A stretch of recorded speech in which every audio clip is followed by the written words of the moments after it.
నెల్లూరు జిల్లా ఇందుకూరుపేట మండలం డేవిస్పేట గ్రామంలో star agro marine export private limited కార్మికులు నెల్లూరు జిల్లా కలెక్టర్ కార్యాలయం నందు ప్రజా సమస్యల పరిష్కార వేదిక నందు వినతి పత్రం అందజేస్తూ తమ కంపెనీపై కొందరు దుష్ప్రచారం చేసి బోగస్ ఫిర్యాదులతో ఫ్యాక్టరీని మూసివేశారని, జీవనోపాధి లేకుండా పోయిందని వందలాది మంది మహిళలు కలెక్టర్ ఫిర్యాదు అందించారు. ఈ సందర్భంగా వారు మాట్లాడుతూ ప్రస్తుతం Manvik Sai marine export private limited వారు కొనుగోలు చేసి ప్రఖ్యాత ఐటీసీ కంపెనీ ద్వారా ఎగుమతి కార్యకలాపాలు చేస్తున్నారని, కానీ పొల్యూషన్ కంట్రోల్ బోర్డుకి కొంతమంది ఫిర్యాదులు చేసి మాపై దాడులు చేయించి ఫ్యాక్టరీని సీజ్ చేశారని, వందలాది మందికి ఉపాధి లేకుండా పోయిందని, కావున అధికారులు పరిశీలించి ఏదైనా పొరపాట్లు ఉంటే సరిదిద్దుకునే అవకాశం ఇవ్వాలని కలెక్టర్కు వినతి పత్రం అందజేశారు.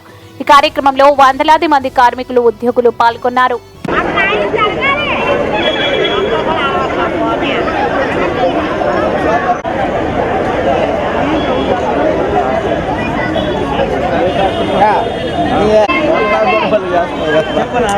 ఉన్నా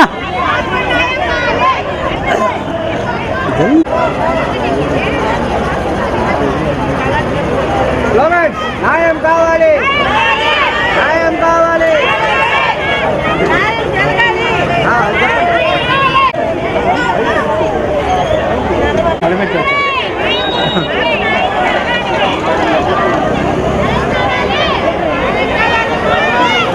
మనం ఎప్పుడు చెప్పుకోవాలి దగ్గర తిరగని వాళ్ళు ఉన్నాము.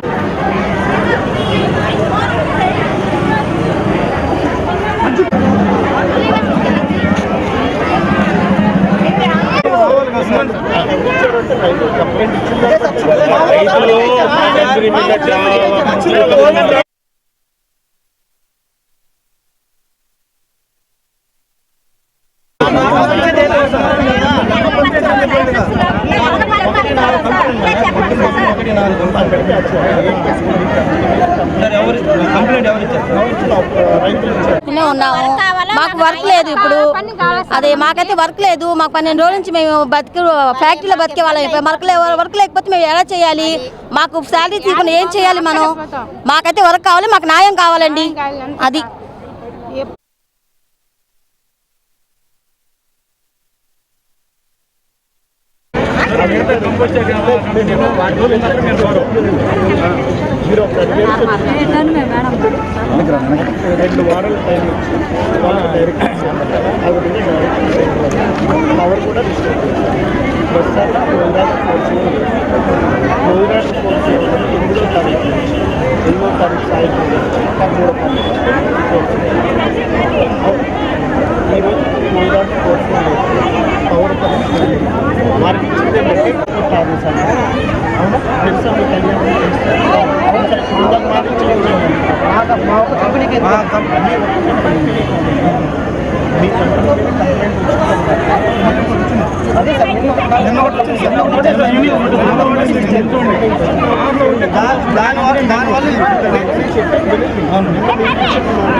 రెండు వారాల్లో వాళ్ళు ఏమేమి రెక్టిఫై చేయాలి అని చెప్పమన్నారు. ఆ విధంగా హైకోర్టు ఆదేశాలు నేను చెప్పడం అన్ని కంపెనీలు అన్ని కొత్తగా ఉన్నాయి.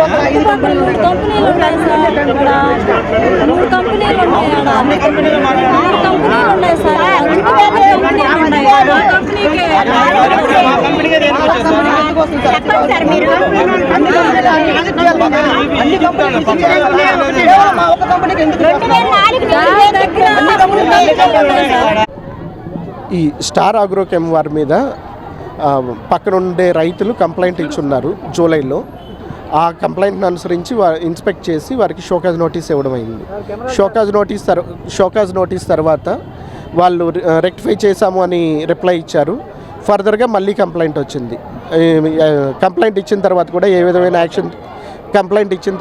ఏ విధమైన యాక్షన్ తీసుకోలేదు అని మళ్ళీ కంప్లైంట్ వచ్చింది. అప్పుడు ఇన్స్పెక్ట్ చేసి చూసి దాంట్లో ఉన్న ప్రాబ్లమ్స్ అన్నీ మెన్షన్ చేస్తూ తిరుపతి జోనల్ ఆఫీస్కి రిపోర్ట్ పంపించాము. తిరుపతి టాస్క్ ఫోర్స్ మీటింగ్లో వాళ్ళు ప్లేస్ చేసిన తర్వాత 8/8/2024 వాళ్ళకి క్లోజర్ ఆర్డర్ ఇష్యూ చేశారు. పవర్ డిస్కనెక్షన్ కూడా చేయడం అయింది. పవర్ డిస్కనెక్షన్ అయిన తర్వాత వాళ్ళు హైకోర్టుని అప్రోచ్ అయ్యారు. హైకోర్టు వారు 13th హీరింగ్ అయిన తర్వాత వారికి పవర్ రిస్టోర్ చేయమని చెప్పి ఆదేశాలు ఇస్తూ సేమ్ టైం క్లోజ్డ్ ఆర్డర్ని సెట్ అసైడ్ చేశారు. 2 weeks టైం ఇచ్చి వారికి ఏ విధమైన ప్రాబ్లమ్స్ రెక్టిఫై చేయాలో వాళ్ళకి సూచించమన్నారు. అదేవిధంగా మేము 13th వాళ్ళకి నాట్ 13th లాస్ట్ ఫ్రైడే వారికి డైరెక్షన్స్ ఇవ్వడం అయింది. ఇప్పుడు వీరు ఆ 2 weeksలో ఆ డైరెక్షన్స్ కంప్లై చేయాల్సి ఉంటుంది. Good name sir. Rajasekhar, environmental engineer, regional office, Nellore. Thank you. నా పేరు అనపల్లి రంగయ్య. నేను star agro marine exports private limited కంపెనీలో హెచ్ఆర్ మేనేజర్గా పనిచేస్తున్నాను. ఎప్పటి నుంచి పనిచేస్తాను అంటే 2006 నుంచి ఇప్పటి వరకు పనిచేస్తూ ఉన్నాను. అర్థమైందా? దాదాపు ఆ సంస్థలో దాదాపు 1000 మంది పైగా ఉద్యోగస్తులు ఉన్నారు. ఇప్పుడు ఇటీవల కొత్తగా వచ్చిన మేనేజ్మెంటు 6 మాసాలు అయింది. వాళ్ళు అంత ముందు కంటే లేనటువంటి సదుపాయాలు క్రియేట్ చేసి ఎంతో అంటే చుట్టుపక్కల ఉన్న కంపెనీల కంటే మెరుగైనటువంటి పాలన ఇస్తున్నారు. ఉద్యోగస్తులు ఎటువంటి ఇబ్బందికర పరిస్థితులు లేవు. కానీ మొన్న పొల్యూషన్ కంట్రోల్ బోర్డు వాళ్ళు ఒక రిపోర్ట్ ఇచ్చారు. ఏమైనా మాకు షోకర్ ఇచ్చారు. ఏమైనా చుట్టుపక్కల విలేజెస్ మాకు పొల్యూషన్ ప్రాబ్లం ఉంది కాబట్టి ఎంక్వైరీ చేయండి అనేది. వాళ్ళు ఎవరో మనకు తెలియదు. మా కంపెనీ మీద అటువంటి కంప్లైంట్స్ రావు. ఏదైనా వస్తే తహసీల్దార్కో లేకపోతే వాళ్ళకి ఇస్తారు. కానీ డైరెక్ట్గా పొల్యూషన్ కంట్రోల్ బోర్డుకి ఇచ్చేది ఎవరు ఇవ్వరు. మేము చూసాం కదా, అంతకుముందు అనేక అరిస్టేషన్లు జరిగినాయి. కానీ ఇటువంటి ప్రాబ్లం లేవు. మేము చెప్పేది ఏంటంటే ఈ పొల్యూషన్ కంట్రోల్ బోర్డు వాళ్ళు అప్పుడు 2 ఇష్యూస్ అండి. ఒకటి మెయింటెనెన్స్, రెండోది ఎఫ్లూయెంట్ వాటర్. ఈ 2 ఇష్యూస్ మీద ఇప్పుడు మెయింటెనెన్స్ ఏంటంటే ఎప్పుడు రెగ్యులర్ వర్క్, అది కంప్లీట్ అయ్యే పరిస్థితి ఉండదు. ఈరోజు ఈ పైపు డ్యామేజ్ అయితే 4 రోజుల తర్వాత ఇంకో పైపు డ్యామేజ్ అవుతుంది. కాబట్టి ఎప్పుడు అది కంప్లీట్ అయ్యేటువంటి ఇష్యూ కాదు. పోతే వాటర్ వాళ్ళు ఏం చెప్తారో అది మేము చేయగలం. 10-15 రోజుల లోపల చేసేదానికి అవకాశాలు ఉన్నాయి. దానికి ఎక్విప్మెంట్ ఉంది. అటువంటి ఎక్విప్మెంట్ చుట్టుపక్కల ఏ కంపెనీలో కూడా లేదు. కాకపోతే ఫంక్షన్ చేయాలి. అది ఈ విధంగా నోటీసు ఇచ్చి వైర్లెస్ మెసేజ్ కంటే వస్తున్నాయండి. అంత భయంకరంగా ఉన్నాయి. కాబట్టి వాళ్ళు ఏంటంటే సక్రమం చేయండి. మాకు ఒక ఆపర్చునిటీ ఇవ్వండి. ఏదో తప్పులు జరిగితే రెక్టిఫై చేయించండి. అంతేగాని తప్పులు జరిగాయని ఆక్షేపణ చేస్తూ దాన్ని ఆధారం పెట్టుకొని క్లోజ్ చేస్తాము అని అంటే ఉన్న వర్కర్స్ ఏం కావాలండి? మేము 18 సంవత్సరాల నుంచి మేము పనిచేస్తున్నాము. మీరేం చెప్తారు? మేము ఏం చెప్తామంటే పొల్యూషన్ బోర్డు వాళ్ళు మళ్ళీ వస్తారట. మాకు టైం ఇచ్చారు.